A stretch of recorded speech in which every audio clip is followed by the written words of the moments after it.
BookTube, it's Eleanor here and welcome to my March wrap-up.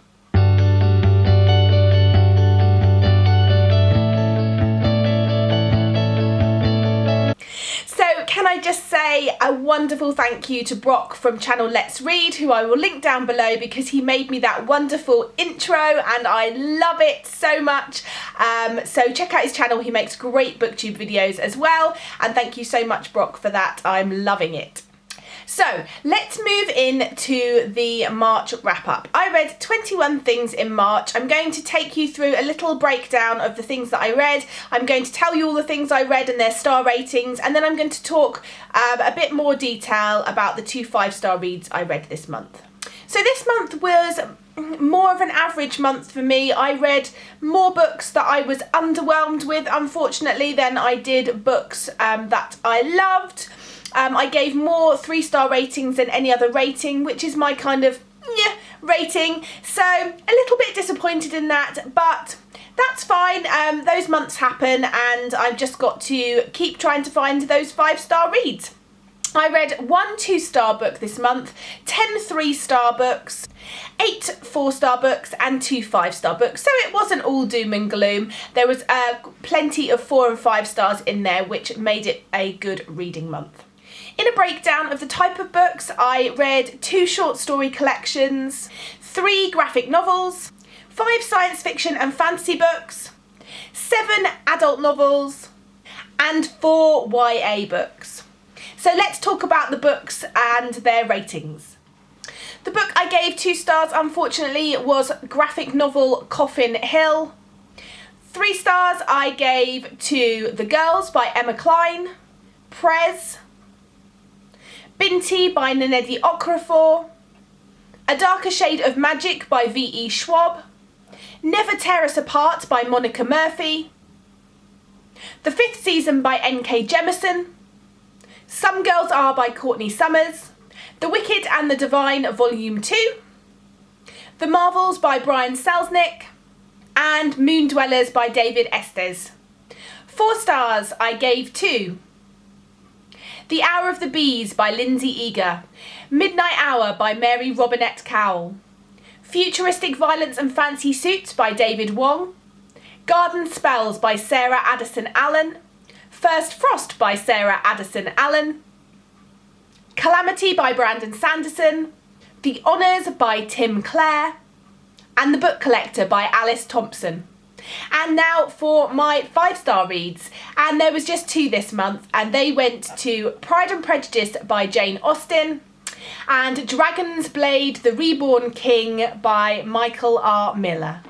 So I just want to talk a little bit more detail about my 2 5-star reads because they are very different. One is a fantasy and one is a classic. Firstly, let's talk about Pride and Prejudice. This is my first time reading Austen. I know I'm late coming to the parties in my 30s, but actually it may have worked in my favour. I wasn't tainted by having to read this for school, which I think sometimes can take all the enjoyment out of a book by over-analysing. Sometimes it doesn't. Sometimes the analysis of a book really helps to help you see the themes and to really sort of get into the story. But I felt like a lot of the books that I did at school were lost their enjoyment for me because they were used for study.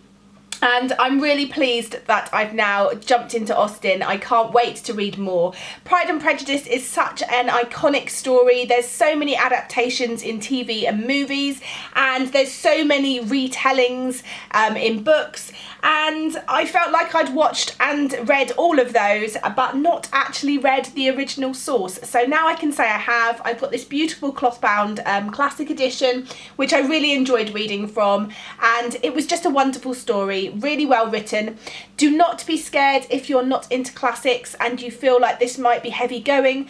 I'm always go into classics with a little bit of trepidation. I'm very new to getting into classics. I've always thought they were a little bit out of my reach, a little bit hard to read. Not my type of thing, and I couldn't be more wrong. I'm really enjoying finding those classics that are easy to read, are accessible and have great stories, which is why they're classics. So I definitely recommend this one if you want somewhere to start with Austen.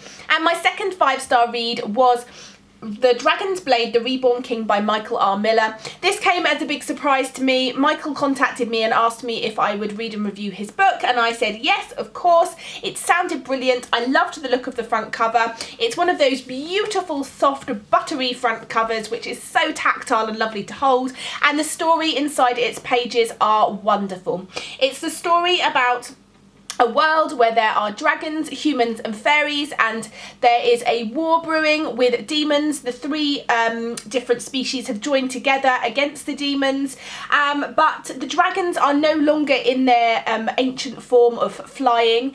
They are now in sort of human form. However, they have extra characteristics like special abilities. They are stronger and faster. However, something happens and the young prince of the dragon has to be reborn, which means that he is reborn as a child. He loses all his memories and he grows up in secret, and they are preparing him to fight in the war as he grows up. I loved the writing of this. I loved the world building. I loved the characters.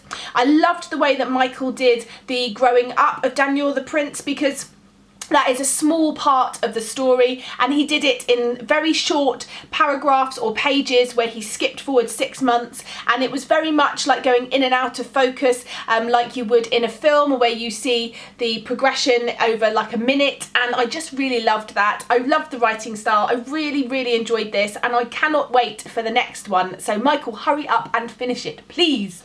Anyway, that was my March wrap up. I really enjoyed the 5-star reads this month, and I enjoyed my 4, 3 and 2. I enjoy just reading, even if they end up not being for me. I think trying new things is what I love about reading. I'm a very eclectic reader. You'll notice from my wrap ups that I read pretty much every genre. I tend to shy away from horror, it's just not my thing, but I really enjoy a wide range of literature, so in that case you're always going to find a few duds, but I'm really pleased with my reading this month, and I can't wait to get stuck into more books and to tell you all about them.